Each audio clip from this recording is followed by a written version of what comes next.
सांगली जिल्ह्यामध्ये पावसाची संततधार सुरू आहे। तर कृष्णा आणि वारणा नदी पाणलोट क्षेत्रामध्ये पावसाचा जोर कायम आहे। कृष्णा आणि वारणा नद्यांच्या पाणी पातळीमध्ये मोठ्या प्रमाणात वाढ झाली आहे।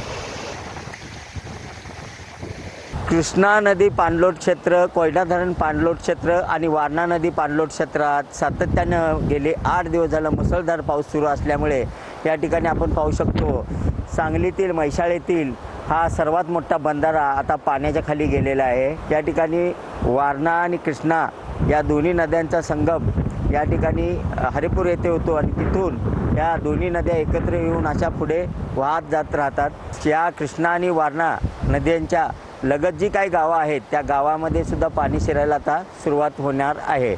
याची दाट शक्यता आता निर्माण झाली आहे। कॅमेरामन सुजित सोबत मी शंकर देवकुळे, TV9 मराठी, सांगली।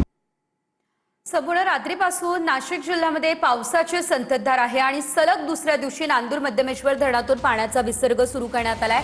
2 वक्रकार गेटमधून 3228 क्युसेक वेगानं पाण्याचा विसर्ग सुरू असल्याचं बघायला मिळतंय।